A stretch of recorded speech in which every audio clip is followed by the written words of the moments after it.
అందరికీ నమస్కారం అమ్మ.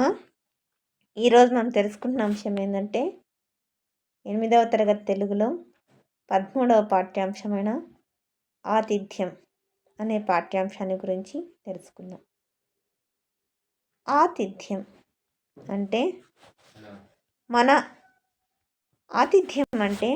మన ఇంటికి వచ్చిన అతిథికి, అది ఎవరైనా కావచ్చు, వాళ్ళకు చేసే మర్యాద. అతిథి దేవో భవ అంటారు కదా. అంటే ఇంటికి వచ్చిన వ్యక్తి దేవునితో సమానం.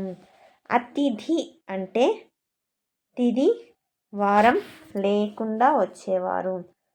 అతిథి అంటే తిథి వారం లేకుండా వచ్చేవారు. అంటే ఏ సమయంలో అయినా ఎప్పుడైనా మనకు తెలియకుండా వచ్చే వాళ్ళను అతిథులు అంటారు. ఇంకా పాఠ్యాంశంలోకి వెళ్తే, చదవండి, ఆలోచించి చెప్పండి అని ఒక పద్యం ఇచ్చిన. దీనుండైన శ్రాద్ధవుండైనన్ శరణుంచున్ వేడునప్పుడు ప్రియతన నమాన్వునిన్ కోర్కెదీర్చిన వాణి సుజనుండండు బుధులు వసుధ కుమార. ఇది కుమార శతకంలోని పద్యం. దీన్ని రచించిన కవి పేరు పక్కి అప్పల నరసింహం కవి గారు. పై పద్యం దేన్ని గురించి చెప్తోందంటే, శ్రాద్ధవర్ణానికి సంబంధించిన ప్రియమైన స్నేహవర్ణాన్ని గురించి చెప్తోంది. ఎవరిని సుజనుడు అంటారంటే, మంచి ప్రవర్తన కలిగి ప్రవర్తించే వాళ్ళను సుజనులు అంటారు. శరణు కోరుకోవడం అంటే, ఇప్పుడు ఇది తప్పైంది క్షమాపణ కోరుకోవడం అని అర్థం. కాపాడమని వేడుకోవడం అని అర్థం. తర్వాత ఉద్దేశం. అతిథి దేవో భవ, ఇంటికి వచ్చిన అతిథులను గౌరవించాలని, వారికి లోటు రానియకూడదని తెలియచేయడం ఈ పాఠం ఉద్దేశం.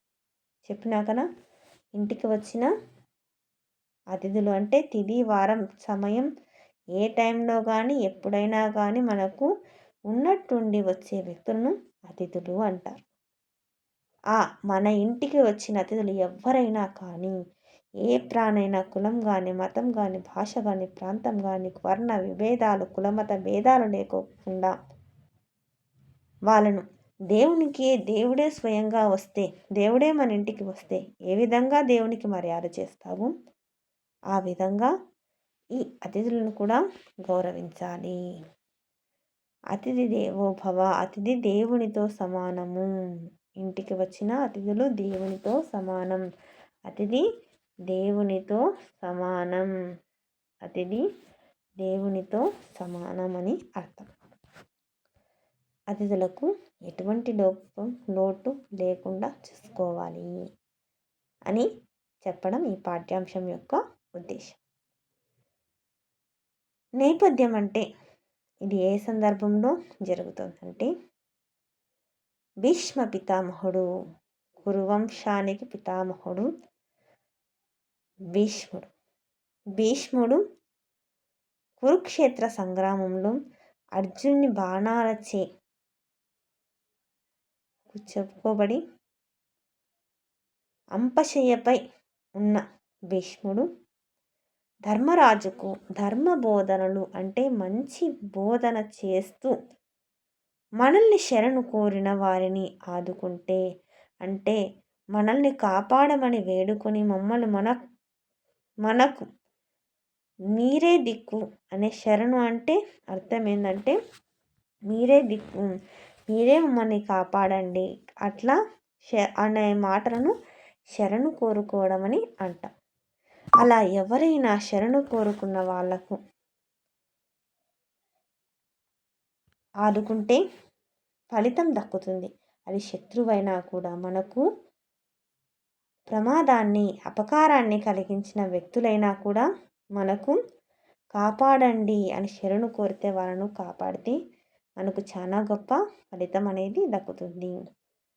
ఈ కథ ఇప్పుడు మనం చెప్పుకుంటున్న కథ పూర్వం రాక్షస మంత్రి శుక్రాచార్యుడు శుచికుందుడు అనే రాజుకు చెప్పినాడు. అంటే దేవతలకు రాజు బృహస్పతి అయితే దేవతలకు గురువు, అంటే ఏది మంచి ఏది చెప్పేది బృహస్పతి అయితే రాక్షసులకు కూడా ఎలా మంచి ఏంది వాళ్ళకు మేలేం చేయడం ఇలాంటివి చెప్పేవారు. రాక్షసుల గురువు ఎవరంటే శుక్రాచార్యుడు, దేవతల గురువు ఎవరంటే గురుడు బృహస్పతి అని అర్థం. ఇక్కడ రాక్షసుల గురువైన శుక్రాచార్యుడు ఎవరు శుచికుందుడు అనే రాజుకు చెప్పిన కథ ఇప్పుడు మనం చెప్పుకుంటున్న పాఠ్యాంశం.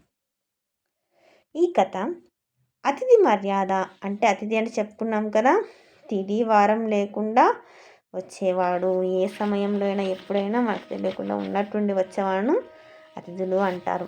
అలా ఇంటికి వచ్చిన అతిథులకు మర్యాద చేయడంలో చేసి ఆపదలో ఉన్న వారిని ఆదుకోవడం, అంటే మనకు చెడు చేసిన వాళ్ళకు కూడా వాళ్ళు ప్రమాదంలో ఉన్నారంటే వాళ్లకు సహాయం చేయడం అనేది ముఖ్యం. ఇలా ఆపదలో ఉండే వాళ్ళకు సహాయం చేయడం చాలా విలువైనది. వేటగాడు ఒకరోజు అడవికి వెళ్ళి పక్షిని వేటాడి తిరిగి ఇంటికి వెళుతుండగా పెద్ద గాలివాన వచ్చింది. అంటే వేటగాడంటే అక్కడ అడవిలో ఉన్న పక్షులను జంతువులను వేటాడి వాటిని ఆహారంగా తీసుకునేవాడు వేటగాడు. ఒకరోజు వేటగాడు వేటాడి అడవిలో ఒక పక్షిని తీసుకొని వెళ్తున్నాడు. ఇంటికి వెళ్తుండగా దారి మధ్యలో బాగా గాలివాన వచ్చింది.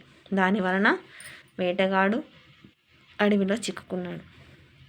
చివరకు ఒక చెట్టు కింద చేరి తడిసిన శరీరంతో గజగజ వణుకుతున్నాడు. అంటే ఇంకా చేతికాల వాన ఆగిపోయింది, వర్షం ఆగిపోయింది, గాలివాన అయినా అతని ఒళ్ళు మొత్తం తడిచిపోయింది. అప్పుడు ఒక చెట్టు కింద కూర్చొని గజగజ చలికి వణుకుతున్నాడు. అంటే మనకు తెలియకుండా మన శరీరము వణుకుతుంది ఆ చల్లబడిన దానికి. అప్పుడు ఒక పావురం శరణు కోరిన వేటగానికి ఆతిథ్యం ఇచ్చిన రీతిని ఈ ఘట్టం తెలియచేస్తుంది. అంటే అప్పుడు ఆ చలికి వేడుకుంటా అది ఏం చేయాలబ్బా, ఎవరు నన్ను కాపాడుతాడు అని ఆ వేటగాడు చలికి వణుకుతుంటే అప్పుడు ఒక పావురం యొక్క మరొక పేరు కపోతం. ఎవరికి వేడుకున్నది, ఎవరిని శరణు కోరినాడు వేటగాడు అంటే ఈ పావురాన్ని శరణు కోరితే ఆ వేటగానికి ఆ పావురం ఆతిథ్యం ఇచ్చింది. ఆతిథ్యం ఎవరికి ఇస్తారు? అతిథికి ఇస్తారు. ఎవరికి ఇస్తారు? అతిథికి ఇస్తారు. ఓకేనా, అతిథికి ఆతిథ్యం అనేది ఇస్తారు. ఇక్కడ వేటగాడు పావురం యొక్క ఇంటికి వెళితే ఆ పావురం అనేది ఆ వేటగానికి ఆతిథ్యం ఏ విధంగా ఇచ్చింది, ఏం ఆతిథ్యం ఇచ్చింది అని చెప్పడమే ఈ పాఠ్యాంశం. ఈ పాఠ్యాంశాన్ని రచించిన కవి పేరు తిక్కన సోమయాజి. సోమయాజి అంటే అతనికి తిక్కన కవిత్రయంలో తిక్కన సోమయాజి రెండవవాడు. ఈయన యజ్ఞం చేయడం వల్ల ఇతనికి సోమయాజి అని పేరు వచ్చింది, బిరుదు వచ్చింది. తిక్కన కవిత్రయంలో రెండవవాడు. ఈయన ఇంటి పేరేం పేరంటే కొట్టరువు. వీరి తల్లిదండ్రులు అన్నమ్మ కొమ్మనూలు. తిక్కన నెల్లూరును పాలించిన మనుమసిద్ధి ఆస్థానంలో మంత్రిగా ఉండేవాడు. తిక్కన మనుమసిద్ధి ఆస్థానంలో మంత్రిగా ఉండేవాడు. యజ్ఞం చేయడం వల్ల సోమయాజి అని బిరుదు వచ్చింది. ఈయన నిర్వచనోత్తర రామాయణం, ఆంధ్ర మహాభారతం రచించాడు. ఆంధ్ర మహాభారతంలో విరాట పర్వం మొదలుకొని విరాట పర్వం మొదలుకొని స్వర్గారోహణ పర్వం వరకు 15 పర్వాలను రాసినారు. భారతంలో ఉన్న వాటిని పర్వాలంటారు, రామాయణంలో ఉన్న వాటిని కాండాలంటారు, తర్వాత భాగవతంలో ఉన్న వాటిని స్కందాలు అంటారు. ఈయన 15 పర్వాలను రాసినాడు. ఎన్ని పర్వాలు? 15 పర్వాలు రాసినారు. ఎవరు రాసినారు? తిక్కన సోమయాజి రాసినారు. కవిత్రయంలో రెండవవారు తిక్కన సోమయాజి. సోమయాజి అంటే యజ్ఞం చేయడం వల్ల ఆ పేరు వచ్చింది. మన్మసిద్ధి ఆస్థానంలో మంత్రిగా ఉండేవారు. నిర్వచనోత్తర రామాయణం. వచనం అంటే పద్యాలు తప్ప ఒక్క మామూలు ఇలాంటి అక్షరాలు లేకుండా, నిర్వచనం అంటే కథ రూపంలో అస్సలు ఉండదు, మొత్తం పద్యాల రూపంలో ఉండేదాన్ని నిర్వచనోత్తర రామాయణం అంటారు. ఆంధ్ర మహాభారతంలో విరాట పర్వం మొదలుకొని స్వర్గారోహణ పర్వం వరకు గల 15 పర్వాలను ఆంధ్రీకరించినాడు. అంటే సంస్కృతంలో ఉన్న భారతాన్ని తెలుగులోనికి అనువదించినాడు. తర్వాత ఈయన శైలి నాటకీయం. ఈయన బిరుదుకు ఉభయ కవిమిత్రుడు, కవి బ్రహ్మ అనేవి ఈయన యొక్క బిరుదులు. నాటకీయం అంటే ఆయన చెప్తున్న కథను మనం చదువుతున్నట్లు కాకుండా ఆ కథలోని పాత్రలు మన ముందర కనిపిస్తున్నట్లుగా, మన ముందరే జరుగుతున్నట్లుగా ఉంటుంది. అలా రచించడం ఈయన యొక్క ప్రత్యేకత. ఇప్పుడు మనము మహాభారత శాంతి పర్వంలోని తృతీయాశ్వాసం నుండి తీసుకొనబడిన ఈ అంశాన్ని చెప్పుకుంటున్నాం. ఇంకా పాఠ్యాంశంలో తెలుసుకుందాం. ఆతిథ్యం పాఠ్యాంశాన్ని కథారూపంలో తెలుసుకుందాం. ఒకరోజు వేటగాడు అడవికి వెళ్ళి వేట కోసం వలను వేసి ఉంటాడు. ఆ వలలో ఒక కపోతం పడింది. కపోతం చిక్కుకుంది. కపోతం అంటే పావురం. ఆ వలలో చిక్కుకుంది. అలా కపోతాన్ని, వలను తీసుకొని మార్గంలో నడిచి వస్తున్నాడు వేటగాడు. దారి మధ్యలో ఉన్నట్టుండి భయంకరమైన గాలి వాన వచ్చింది. ఆ గాలివాన ప్రభావం వల్ల ఆ వేటగాడు పూర్తిగా తడిచిపోయి చలికి గజగజ వణుకుతున్నాడు. అలా గజగజ వణుకుతున్న వేటగాడు చేతకాక ఒక చెట్టు నీడన ఆసీనుడైనాడు, అంటే కూర్చున్నాడు. వర్షం ఆగిపోయింది, గాలి తగ్గిపోయింది, కానీ తన శరీరం మొత్తం తడిచి ముద్దైపోయింది. అప్పుడు తనకు తెలియకుండానే ఏమైపోయింది, తనకు తెలియకుండానే గజగజ వణుకుతుంటే అప్పుడు ఆ వలలో చిక్కుకున్న పావురం ఇలా మాట్లాడింది. ఎందుకంటే ఆ చెట్టు ఎవరికి మర్యాదిస్తాం మనం? అతిథికి దేవునితో సమానంగా మర్యాదిస్తాం. అంటే ఈ వేటగాడు ఈ చెట్టు నీడన సేదతీరాడు. ఆ చెట్టు అతిథి ఎలా అయిందంటే ఆ చెట్టు పైన ఈ కపోతం తన యొక్క భర్త గూడు కట్టుకొని జీవిస్తూ ఉంటారు. కాబట్టి తన ఇంటికి వచ్చినట్లే అయింది కదా ఆ వేటగాడు. కాబట్టి ఇంటికి వచ్చిన అతిథి దేవునితో సమానము. అప్పుడు ఆ అతిథికి ఆ పావురం చేసే అతిథి సత్కారం ఈ పాఠ్యాంశంలో చూద్దాం. పావురాలది చాలా గొప్ప పవిత్రమైన బంధం. దానిపైన ఆ పావురం యొక్క భర్త ఎంతసేపటికి నా భార్య ఇంటికి రాలేదే, ఆ వలలో వింటున్న భార్య పావురం ఈ మాటలన్నీ వింటుంది. నా భార్య ఇంతసేపటికి ఎక్కడ ఉందో, నన్ను వదిలి ఎక్కడ ఉంటుందో, ఆమె లేని నా బ్రతుకు ఎందుకు పనికిరాదు. అనువైన భార్య యొక్క సుగుణాలే భర్తకు ఇహపరాలతో సుఖ సాధనాలు కదా. మంచి లక్షణాలు కలిగిన భార్య ఎలా ఉందో, ఏం చేస్తుందో, తన భార్య లేకుంటే నీ నుండి వృధా కదా అని ఎన్నో విధాలుగా బాధపడుతుందంట ఆ భర్త పావురం. కుండపోతగా వానొచ్చిందే, ఒక్కసారిగా కుండలతో పోసిన విధంగా వానొచ్చింది.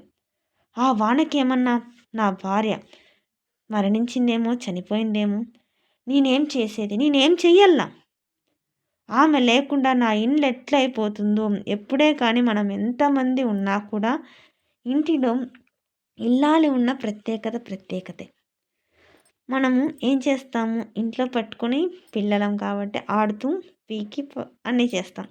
కానీ మన అమ్మ వాళ్ళు ఉంటే నీట్గా శుభ్రపరిచి పైన ఎత్తిపెట్టి శుభ్రంగా ఉంటారు. అప్పుడే ఆ ఇంటిని చక్కదిద్దుకునేది ఒక ఇల్లాలికి మాత్రమే వస్తుంది అని నా భార్య లేని నా ఇల్లు పాడుపడిపోతుందేమో, ఏమైపోతుందో అని ఆ మగపౌరం బాధపడుతుంటే ఆ వలలో చిక్కుకున్న ఆడపౌరం అవన్నీ ఆ మాటలన్నీ విని పట్టలేని సంతోషం. అయ్యో నా భర్త నేను లేకుంటే ఇంత బాధపడతాడా, నా గురించి ఇంతగా ఆలోచిస్తాడా అని సంతోషపడుతుంది. నా భర్తకు నేనంటే ఎంత ప్రేమ అని. అట్లా భర్త మెచ్చుకొని భర్త ప్రేమ పొందిన భార్య జీవితం ఇంకా ధన్యం. అవునా కాదా? నా గురించి అనురాగం కలిగిన నా భర్త ప్రేమను నేను పొందినాను. ఈ మాటలు వింటుంటే నాకు చాలా ఆనందంగా, నా చెవుల్లో అమృతం పోసిన విధంగా ఉంది. నా జన్మ ధన్యం అయిపోయింది. నేను ఈరోజు మృత్యుంజయుని అయ్యానంటే చనిపోయి బ్రతికాను అని ఆ పావురం ఇంకా అంతకంటే గొప్ప అదృష్టం ఉంటుందా అనే విధంగా ఆ పావురం చెప్పింది అని సంతోషపడుతుంది అని తన మనసులో అనుకుంటూ తన ఉనికిని, తన గురించి తన భర్త పడే బాధను మళ్ళీ మళ్ళీ వింటూ సంతోషిస్తుంది. ఆదుకొనమంటూ అంటే నన్ను కాపాడని ఎవరొచ్చినా మన దగ్గరకు సహాయం చేయమని అన్నప్పుడు దయతో వాళ్ళు మన శత్రువు అయినా కూడా వారిని కనికరించి కాపాడడం వల్ల చాలా గొప్ప పుణ్యం అనేది మనకు వస్తుందని పెద్దలు చెప్తూ ఉంటారు. ఇక్కడ గాలి వానలో చిక్కుకొని శరీరం మొత్తం గజగజ వణుకుతుంది ఆ వేటగానికి. ఆ వేటగాడు నాకు సహాయం చేసే వాళ్ళు ఎవరూ లేరా అని బాధపడుతూ ఉంటే, లేదు నీకు నేను సహాయం చేసి కాపాడుతాను అని అనింది. ఎవరు? ఆ భార్య పావురం. భార్య మాటలను విన్న ఆ భర్త పావురం భార్యకి ఏమైందో అన్న విచారణ వదిలేసి, అంటే ఆ దిగులు వదిలేసి, ఇక్కడ వేటగాడు ఆ ఆడపౌరం భార్య పౌరం మాటలింటే భార్య గొంతు గుర్తుపట్టినాడు కదా అనే దిగులు ఆలోచన వదిలేసి వేటగానిపై జాలిపడింది. తన భార్యను వలలో చిక్కును పడేలా చేసినాడు ఆ వేటగాడు. అయినా ఆ వేటగాడు చలికి వణుకుతూ ఉంటే ఆ బాధను చూసి అయ్యో పాపం అనిపించిందంట ఆ పావురంకి, ఆ భర్త పౌరానికి. ఓ అన్నా, ఈ గాలిలో నువ్వు బాగా అలసిపోయి ఉన్నావు. మా ఇంటికి వచ్చిన అతిథివి నువ్వు. ఆలస్యం కాకుండా నీకు అతిథి మర్యాద చేయాలి. నీకు కావలసినవి ఏదో చెప్పు అన్నా. ఇక్కడ మన తిథి వారం లేకుండా ఇక్కడ రాత్రి తన బంధువు కాదు, ఆప్తుడు కాదు, తెలిసినవాడు కాదు, వస్తాడని కూడా తెలియదు. కానీ వేటగాడు వచ్చాడు. వచ్చి ఆ చెట్టు నీడన కూర్చున్నాడు, ఆసీనుడయ్యాడు. అర్థమవుతుందా? ఇక్కడ చెట్టు పైన ఎవరున్నారు? ఆ పావురాల జంట నివసిస్తూ ఉన్నది. అవునా కాదా? ఇప్పుడు ఆ వేటగాడు ఆ పావురానికి అతిథే కదా. ఆ వలలో చిక్కుకున్న భార్య పౌరం గురించి ఆలోచించకుండా తన ఇంటికి, తన దగ్గరకు వచ్చిన అతిథి గురించి ఆలోచిస్తుంది ఆ పావురం. నీకే విధంగా సహాయం చేయాలి అని అడుగుతుంది. చెప్పు. వేటగాడు సహాయం చేయాలని పావురం అడుగుతుంటే ఇంకా విపరీతమైన సంతోషానికి గురైపోయినాడు. ఈ చలికి నా శరీర అవయవాలు మొత్తం వణుకుతున్నాయి. నాకు ముందు ఈ చలి పోగొట్టి చలిపోయేలాగా చెయ్యి అంటే, వేడి కదా, చలి కదా వణుకుతున్నాడు. వేడొస్తే ఆ చలి ఆగిపోతుంది, ఆ వణుకు ఆగిపోతుంది.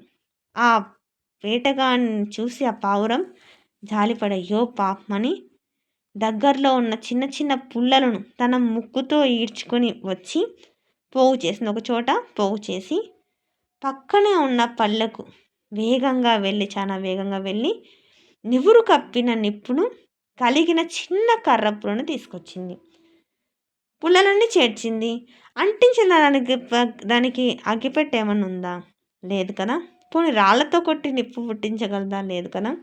రెక్కల సహాయంతో ఎగురుకుంటూ వెళ్ళి పక్కన ఊర్లో నివురు కప్పిన నిప్పు అంటే పైన చూడ్డానికి బూడిదలాగానే ఉంటుంది. కానీ లోపల నిప్పనేది ఉంటుంది. అలాగనే ఒక సామెత వస్తుంది. బయటికి మంచి వాళ్ళలా కనిపిస్తూ ఉంటారు. కానీ లోపల మాత్రం విషం అనేది ఉంటుంది. అటువంటి వారిని గురించి చెప్పేటప్పుడు ఏమంటారంటే నివురు కప్పిన నిప్పు లాంటి వారు. అంటే బయటికి మంచిగా కనిపించి లోపల చెడ్డవాళ్ళు అనే మాటతో ఈ సామెతను వాడుతూ ఉంటారు. వెంటనే తీసుకొని వచ్చి ఆ పేర్చిన ఆ కట్టె పుల్లల్లోకి వేసి దానికి వెలగడానికి ఆక్సిజన్ కావాలి కదా, గాలి కావాలి కదా. తన రెక్కలను ఇట్లా ఇట్లా విసురుతూ ఉంటే ఆ గాలి పుట్టి మంట పుట్టి వెంటనే ఆ వేటగానికి చలి తీరింది. పావురం చాలా సంతోషించింది. ఎందుకంటే ఆ వేటగాని మంటను అతిథి యొక్క చలిని పోగొట్టాం కాబట్టి ఆ పావురానికి సంతోషం కలిగింది. అతిథికి సత్కారం చేసినాను. ఇంకా ఆ పక్షి ఆ సమయంలో ఏం కావాలి ఇంకా అంటే నాకు చాలా ఆకలి వేస్తుంది, నా ఆకలిని పోగొట్టు ఎలాగైనా అని ఆ పావురాన్ని ఆ వేటగాడు కోరుకున్నాడు. వెంటనే ఆలోచించకుండా ఆ పక్షి ఆ సమయంలో తన ఆకలిని తన ఇంటికి వచ్చిన అతిథికి ఆకలి తీర్చడానికి వెంటనే ఏ ఆలోచన లేకుండా ఎలా తీర్చాలని ఆలోచించింది. తనలో తాను దుఃఖించింది. వెలవెలపోతూ బాధతో మదన పడుతుంది. ఎట్లా ఆకలి తీర్చల్లా, ఏం చెయ్యల్లా, ఈ వేటగాని ఆకలిని ఏ విధంగా తీర్చలే నేను. మా జీవితంలో తిండిని కూడబెట్టుకోవడం తెలియదు. అంటే ఇప్పుడు ఎలకలు చీమలు ఏం చేస్తుంటాయంటే అవి ఆహార పదార్థాలని తెచ్చిపెట్టుకుంటాయి. తెచ్చిపెట్టుకొని ఎప్పుడు కావాలంటే అప్పుడు తింటాయి. కానీ పక్షులు ముఖ్యంగా పావురాలు అలా కాదు. ఉదయం సూర్యోదయానికి ముందే వెళ్ళి ఆహారం కోసం వెతకడం, అప్పటికి మాత్రం కడుపు నింపుకొని సాయంత్రానికి తిరిగి తన గూడు చేరుకోవడం వంటివి చేస్తూ ఉంటాయి. తన దగ్గర ఆహారం లేదు. ఎలా ఆకలి తీర్చాలి, ఏ విధంగా ఆకలి తీర్చాలని తనలో మదన పడుతూ ఆలోచిస్తూ ఉంటుంది. నాకు నేను ఆహారం అవుతాను. అంటే పావురం మాంసం భుజించడానికి తినడానికి అనుకూలమైనది కాబట్టి నేనే అతనికి ఆహారం అవుతాను అని చెప్పి పావురం మంట చుట్టూ తిరుగుతూ తన రెక్కలను బాగా ఇలా ఇలా ఊపుతూ గాలి బాగా పుట్టించి మంట ఎక్కువైంది. ఆ దృశ్యాన్ని చూస్తూ నివ్వెరపోయాడు. తన మంటలో దూకేసింది.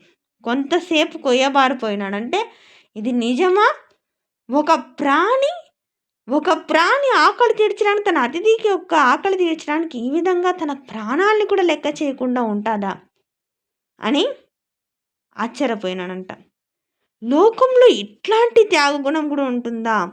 అతిథి కోసం, న్యాయం కోసం, తనను కాపాడమన్న వ్యక్తి కోసం తన ప్రాణాలను సైతం త్యాగం చేసేంత గొప్ప భక్తి కలిగిన గొప్ప కపోతం తన ప్రాణాలని చేసి ఆ వేటగానికి ఆకలి తీర్చడానికి ఆహారం అయిపోయింది. అది నేను ఈ పక్షి జాతికి ద్రోహం చేస్తున్నానా?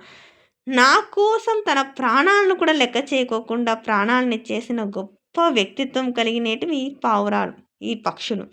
అట్లాంటి పక్షులను చంపి నా ఆకలిని తీర్చుకుంటున్నానా?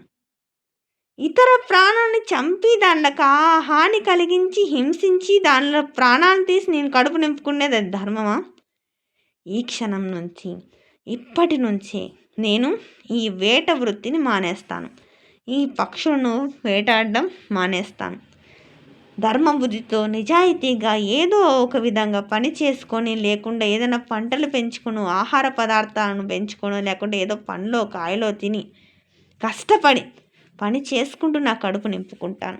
అంతేకాని ఈ విధంగా ఒక ప్రాణిని వేటాడి చంపి తిని నా ఆకలి తీర్చుకోను. నేటితో ఈ వేట వృత్తిని మానేస్తానని ఆ వేటగాడు ఆ వేట వృత్తిని మానేస్తాడు. ఈ విధంగా త్యాగానికి, ధర్మబుద్ధికి ఈ పక్షి నాకు గురువు.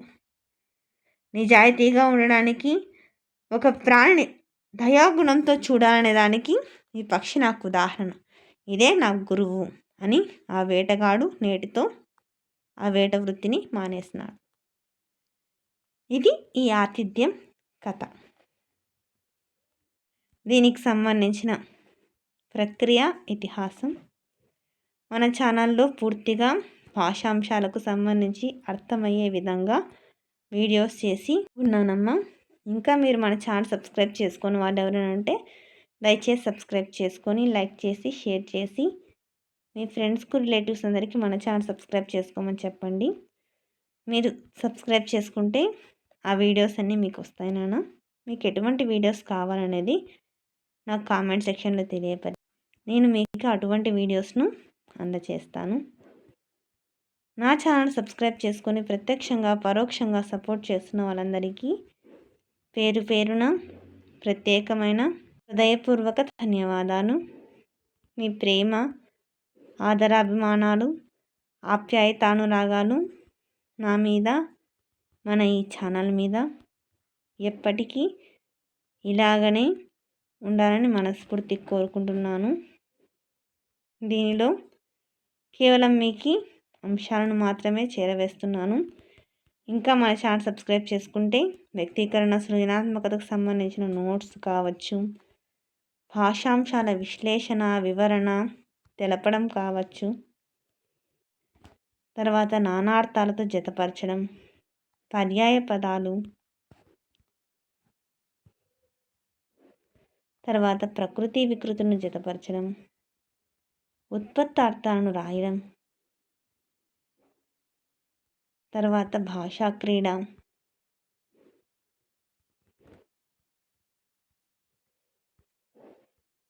వ్యాకరణాంశాలు, సందులు, పదాలను విడదీసి సంధి పేర్లు రాయడం, సరళాదేశ సంధి, ధృత ప్రకృతిక సంధినే మరొక పేరు సరళాదేశ సంధి. క్రింది పదాలకు విగ్రహ వాక్యాలను రాసి సమాసం పేర్లు రాయండి. ఇక్కడ విగ్రహ వాక్యాలు చంపకమాల ఛందస్సు, తర్వాత క్రింది వాక్యాలలో అలంకారాన్ని గుర్తించి సమన్వయం చేయడం. ఇక్కడ 2 వాక్యాలు ఇచ్చినారు. మంచి మాటలు మాణిక్యాల వలె చెవులకు అలంకారాలు అవుతాయి. ఆమె ముఖం చంద్రబింబం వలె. ఎప్పుడే కానీ వలే వలే వచ్చిందంటే అది ఉపమాలంకారం అని గుర్తుపెట్టుకోండి. అది గుడ్డి గుర్తు. తర్వాత పాఠాంతర పద్యం, సూక్తి. మనం పాఠంలో ఏం నేర్చుకున్నాం, ఏం గ్రహించాం, కొత్తగా ఏం చేయగలిగినాం, భాషాంశాలు అనేటివి ఏమేమి నేర్చుకున్నాం అనేది చెప్పాను. అందరికీ ధన్యవాదాలమ్మా. ఇంకా మన ఛానల్ సబ్స్క్రైబ్ చేసుకుని వాళ్ళు ఎవరైనా ఉంటే దయచేసి సబ్స్క్రైబ్ చేసుకొని లైక్ చేసి షేర్ చేసి మీ ఫ్రెండ్స్కు రిలేటివ్స్ అందరికీ మన ఛానల్ సబ్స్క్రైబ్ చేసుకోమని చెప్పండి. మన ఛానల్ సబ్స్క్రైబ్ చేసుకొని ప్రత్యక్షంగా పరోక్షంగా సపోర్ట్ చేస్తున్న వాళ్ళందరికీ పేరు పేరున ప్రత్యేకమైన హృదయపూర్వక ధన్యవాదములు. అందరికీ ధన్యవాదములు. దయచేసి వీడియోని మాత్రం స్కిప్ చేయొద్దు.